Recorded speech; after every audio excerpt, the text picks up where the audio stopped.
One of the amazing things about Denji as a protagonist in Chainsaw Man is the way that he um, changes the way that he relates to these various fears. Denji changed the way that he related to. He didn't really have to change the way he related to the Chainsaw Devil, but he did win over Chainsaw. He contracted with him. He ends up winning over the Blood Fiend.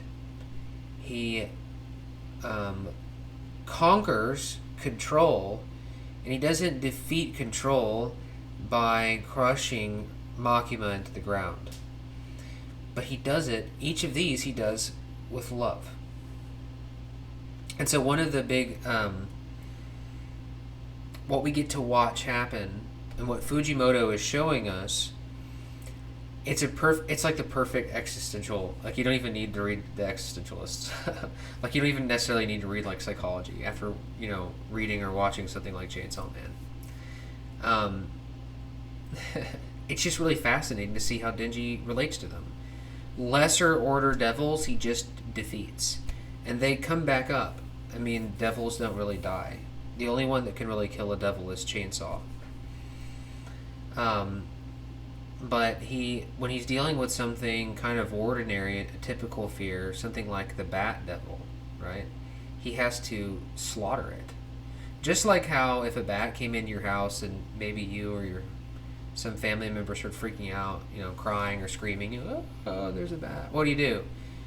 I mean, probably most people will grab a broom and just try to get the bat out. So that's essentially what Denji's doing when he fights it.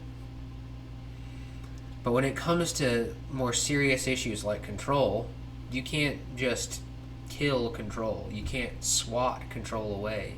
You have to change the way that you relate to it. And that's where love came in. So there was like a unique way, a specific way that Denji dealt with Control. And the same thing with Blood too. And we see this also in the case of Falling Devil. Okay? Falling Devil is not something that can be defeated. And she even said herself that humanity doesn't presently possess the weapons needed to take her out. But the way that they dealt with Falling Devil was not to give in to the fall and to focus on thinking about different things. Denji was able to help Asa through that episode by sharing with her how he handles trauma.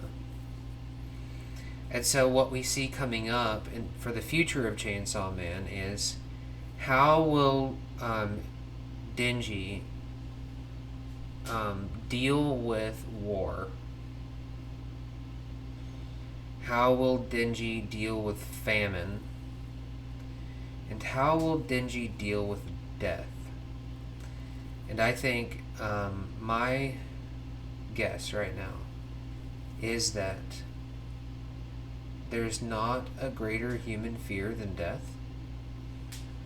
And so once Fujimoto speaks his piece about how to deal with the fear of death, I think he'll be done with Chainsaw Man. I think we'll see the end of Denji's story. But we'll see. But that's an important theme. It's all about how do you deal with the various fears that humans face. How do you change your relationship to them?